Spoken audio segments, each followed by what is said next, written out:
পরোটা, নান, রুটি তো অনেকভাবে আপনাদেরকে বানিয়ে দেখিয়েছি। কিন্তু আজ বানাবো একদম সফট, নরম, তুলতুলে, টেস্টি ঈদ স্পেশাল চাপাতি। খুব সহজ উপায়ে তৈরি করা এই চাপাতি গরম গরম কোরবানির মাংসের সাথে খেতে লাগবে অসাধারণ। আসসালামু আলাইকুম everyone, welcome to Mehnus moms kitchen. আজকে আপনাদের জন্য একদম সহজভাবে যে কেউ বানিয়ে নিতে পারবেন এমন সহজ একটি স্পেশাল নরম তুলতুলে চাপাতি রেসিপি তৈরি করে দেখিয়ে দিব। এই চাপাতি তৈরি করার জন্য আমার লাগছে আটা। আমি এখানে 2 কাপ আটা নিয়ে নিয়েছি, আপনারা চাইলে ময়দা দিয়েও করতে পারেন। 1 টি স্পুন লবণ দিয়ে দিয়েছি, স্বাদ মতো দিয়ে দিবেন। তারপর শুকনো উপকরণ লবণ আর আটা ভালো করে মিশিয়ে নিতে হবে।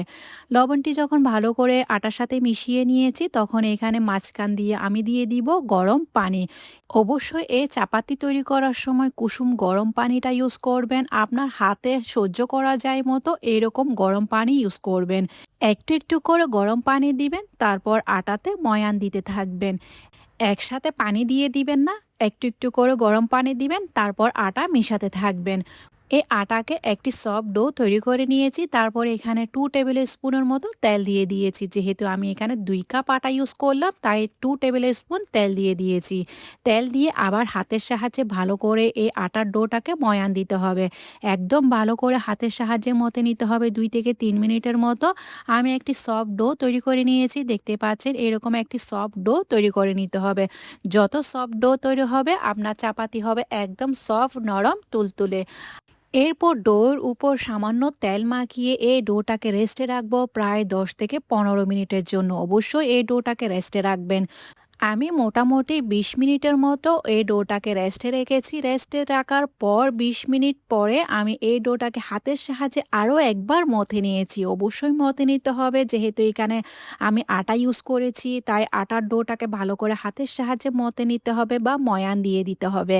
আমি এইভাবে করে 2-3 মিনিট ভালো করে মথে নিয়েছি। মথে নেওয়ার পর আমি যেহেতু এখানে 2 কাপ আটা ইউজ করেছি, সেজন্য আমি এখানে বড় সাইজের 3টি চাপাতি তৈরি করব। আপনারা চাইলে 4টি বা 5টিও করে নিতে পারেন। আমি যেহেতু একটু বড় সাইজের তৈরি করব, তাই আমি এখানে 3টি লেচি কেটে নিয়েছি। এবার আমার লাগছে আটা এবং তেল। 3টি গুটি থেকে আমি 1টি গুটি নিয়ে নিয়েছি। এই 1টি গুটি থেকে একটি চাপাতি তৈরি করব বড় সাইজের। তাই চাপাতিটাকে ভালো করে তেলের সাহায্যে এই রুটিটাকে বড় করে নিয়েছি। দেখতেই পাচ্ছেন কিভাবে আমি তেল দিয়ে এই রুটিটাকে বড় করে নিয়েছি। রুটি তৈরি করার পর উপর দিয়ে কিছুটা তেল মাখিয়ে নিলাম। তেল মাখিয়ে কিছুটা আমি আটা ছিটিয়ে দিয়েছি। তারপর বটে দিলাম। বটে দেওয়ার পরও এই সাইডটাকেও ভালো করে তেল মাখিয়ে নিলাম। তারপর উপর দিয়ে কিছুটা আটা ছিটিয়ে দিয়েছি বা আটা দিয়ে দিলাম।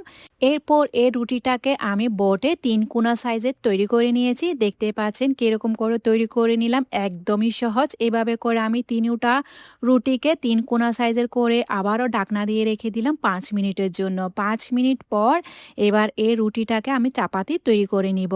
হাতের সাহায্যে এভাবে করে হালকা একটু ঘুরিয়ে ঘুরিয়ে দেখবেন একদম গোল হয়ে যাবে। হালকা একটু শেপ দিয়ে দিবেন, দেখবেন অটোমেটিক এই রুটিটা গোল হয়ে আসছে। তারপর আটা দিয়ে একদম গোল করে বেলে নিতে হবে।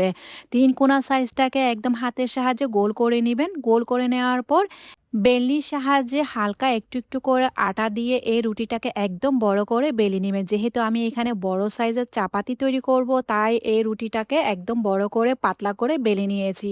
একদম বেশি মোটাও করতে যাবেন না, আবার বেশি পাতলাও করতে যাবেন না। যেভাবে করে আমরা চাপাতি তৈরি করি ওইভাবে করে চাপাতির মতো এই রুটিগুলোকেও বেলে নিতে হবে। হালকা একটু একটু করে আটা দিয়ে ভালো করে একদম পাতলা করে বেলে নিয়েছি। বেশি মোটাও রাখিনি, আপনাদেরকে দেখিয়ে দিব থিকনেসটা আমি কিভাবে রেখেছি বা কতটুকু রেখেছি।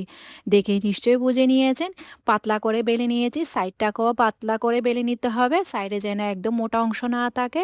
বেলা শেষ, এবার আমি এই রুটিগুলোকে ছেঁকবো বা ছেঁকে নিব। ছেঁকে নেওয়ার জন্য চুলায় একটি তাওয়া বসিয়ে দিলাম। তাওয়া যখন গরম হয়ে আসবে সামান্য পরিমাণ তেল ব্রাশ করে দিয়েছি। বেশি পরিমাণ তেল দিতে যাবেন না, সামান্য পরিমাণ তেল লাগিয়ে নিলাম তাওয়ার মধ্যে। তাওয়ার মধ্যে তেল ব্রাশ করে দেওয়ার পর রুটিটা দিয়ে দিয়েছি। এবার রুটির উপর দিয়েও হালকা একটু তেল ব্রাশ করে দিতে হবে। উপর নিচে দুনো পাশে হালকা একটু তেল ব্রাশ করে দেওয়ার পর এই রুটিটাকে উল্টে পাল্টে ভালো করে ছেঁকে নিতে হবে। দেখতেই পাচ্ছেন এই পর্যায়ে রুটিটা একদম ফুলে বলের মতো হয়ে গিয়েছে। রুটি ছেঁকতে ছেঁকতে বা রুটিগুলাকে আমি ভাজতে আপনাদের কাছে আমার একটাই রিকোয়েস্ট, আমার রেসিপি যদি আপনাদের কাছে ভালো লেগে থাকে তাহলে ফ্রেন্ডস অ্যান্ড ফ্যামিলির সাথে অবশ্যই শেয়ার করবেন, লাইক, কমেন্ট, সাবস্ক্রাইব করতে একদমই ভুলবেন না। আর আমার ফেসবুক পেজটাকে ফলো করে দিয়ে যাবেন। দেখলেন তো কত সুন্দর করে বলের মতো এই রুটিটা ফুলে গিয়েছে। এবার উল্টে পাল্টে আর কিছুই নেই, আপনার পছন্দ মতো ছেঁকে নেবেন এই রুটিগুলাকে।